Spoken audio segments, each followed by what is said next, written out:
Hey, what's up gamers? You got TigerChainsaw. Now I've been thinking, and I don't think I can come up with a better answer than this one. What is a game or a series that was such a cult classic for so long before it finally picked up steam and became a mainstream series? I don't know a better answer other than the game Shantae, which was released in 2002 on the Game Boy Color, developed by WayForward and published by Capcom.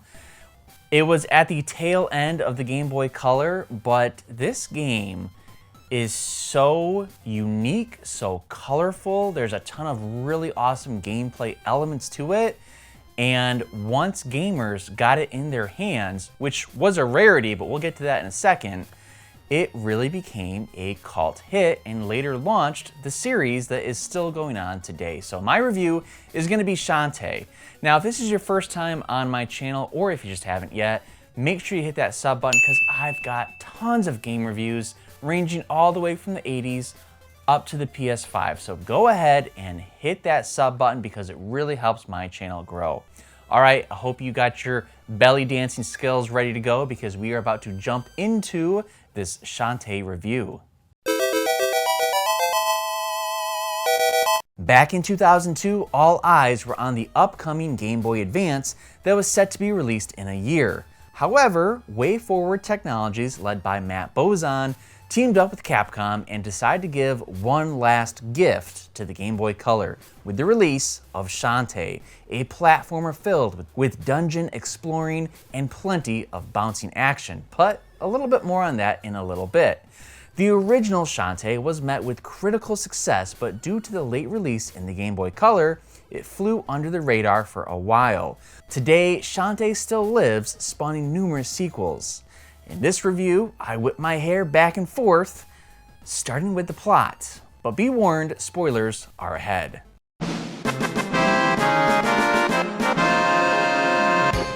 You play as Shantae, a cute purple-haired, half genie who protects Scuttletown from danger. Shantae doesn't have the full powers of a real genie, but she makes do with what God gave her. One day, while relaxing in her hut by the ocean, Scuttletown is bombed by a pirate ship led by the infamous evil female pirate, Risky Boots. Risky Boots pillages Scuttletown and discovers a brand new invention, the steam-powered engine.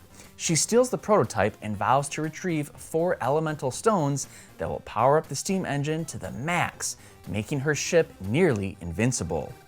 As the protector of Scuttletown, Shantae sets off to stop Risky Boots by traveling to the neighboring towns and getting clues on where the stones are hidden. All 4 stones are guarded in dungeons scattered across the land, and with the help of a few friends, Shantae discovers each dungeon, explores them, and retrieves the stones. But this is no easy journey. Each dungeon comes equipped with plenty of enemies and locked doors where you need to find the keys in the dungeons. During this, Shantae rescues a caged genie in each dungeon who grants her new powers in the form of shapeshifting. By performing different dances, Shantae can transform into a monkey, elephant, spider, and a hawk. You'll need these powers to further explore the dungeons and the world around Shantae. After retrieving all 4 stones, Shantae is deceived by Risky Boots, who steals all the stones at once and travels back to her pirate ship. Shantae storms the ship and defeats Risky Boots and her crew of pirates. After defeating Risky Boots, Shantae is transported to the Genie realm where she is offered a home there and full Genie powers. While tempted, Shantae declines and chooses to stay a half genie so she can stay with her friends in Scuttletown.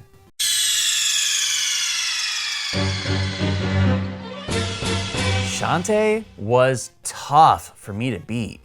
In my playthrough, I had to learn that avoiding enemies was better than killing them. I'm the type of gamer where if I see a monster on the screen, I'm going to attack them. But with Shantae, I learned that it's better to avoid them altogether. Now, as Shantae, you will travel to different towns seeking help to find the stones. Each town is separated by a few screens of environments. For example, there might be 2 forest screens before reaching a town or 2 desert screens. Each of these environments has enemies that are scattered throughout the scrolling screen and lots of platforms to hop back and forth on. It's not easy getting past them. It took me numerous attempts sometimes just to get past an environment before reaching the safety of a town. Honestly, it was my least favorite part of my Shantae playthrough because admittedly, it was the hardest. Some enemies would jump up and down or fling arrows at you, while others would shout supersonic waves. You had to prepare for anything when in the wild. The various towns in Shantae offered a lot of activities and were presented in a unique way for the Game Boy Color. Looking over the shoulder of Shantae, you can direct her toward buildings. Citizens of the towns walked in front of you, and if you wanted to, you could talk to them. Each town offered a few staple buildings. There was always a bathhouse that healed Shantae, a save center, an item store, and a squid hut, which worked as a warp center once you collected 4 squids and delivered them to the mama squid of each town. Some towns offered unique challenges to Shantae, where she could collect extra gems that could be used to buy things like potions or temporary spells.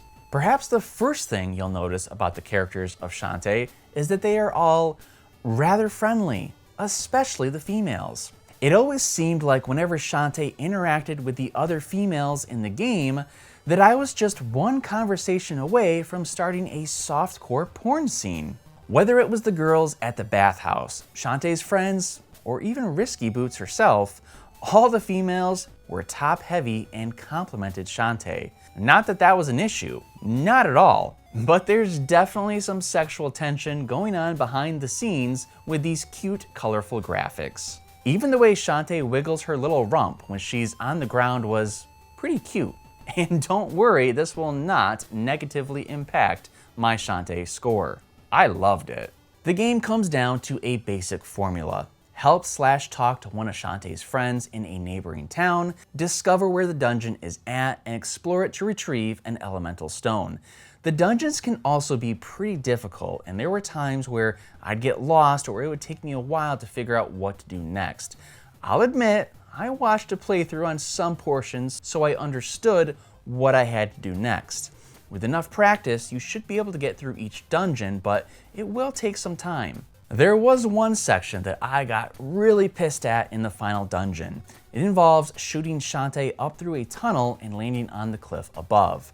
No matter how many times I did it, she just wouldn't land on the edge. I did it constantly for 5 minutes with no luck. 5 minutes doesn't sound like a long time, but it was when it's literally pushing one button to shoot her up and steer her to the left. I finally gave up and I had to restart the entire dungeon again. And for some magical reason, she stuck the landing on my first attempt when I tried again. Part of what makes Shantae tough is the save points. There's not many around in the wild, so if you die in the dungeon, you'll have to restart the entire thing. I was not pleased, to say the least, whenever I died, especially if you fall on the spikes, because that's a one-hit kill.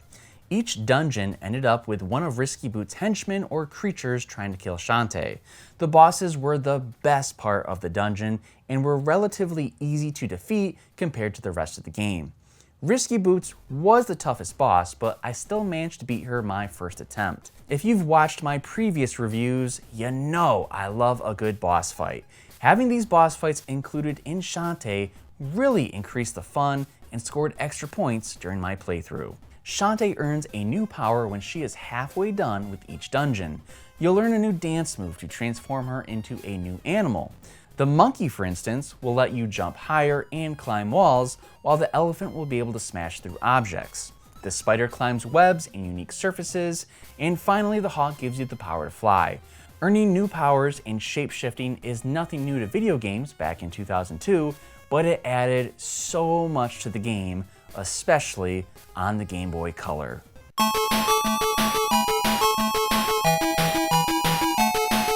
Pushing the limits of the Game Boy Color, Shantae sent the system out with a bang, or should I say a dance. The first Shantae is tough, make no mistake about it. It will take patience and time to master the dungeons, and you'll replay them over and over. In the end, I think it's worth it. Shantae was a unique game that gave me a run for my money, and I'm excited to check out the sequels whenever that may be. Shantae scores a 7.9 out of 10, making this a good game. All right, gamers, so that was my Shantae review for the Game Boy Color that was released in 2002. Now, I really want to hear from those that bought Shantae back then and still have the game. Do you guys know how much that is worth now? I think it's around $2,000 complete in box. So if you do have it, drop me a comment below and flex your collection, because that is pretty awesome. Or you could be like me, I downloaded it digitally on the Nintendo eShop for $5. So I would love to hear from those that actually played this as well. Do you agree with my review score? What was your favorite animal to change into? And were you like me and really enjoyed the designs of the girls in Shantae? While you're typing away your comment, don't forget to like this video and subscribe to my channel, because I've got tons of video game reviews on my channel, including Box Boy for the Nintendo 3DS, which I just reviewed, and it's gonna be coming up next. So go ahead and hit that sub button and make sure you check out that review. Gamers, thanks for watching, and make sure you play a video game today.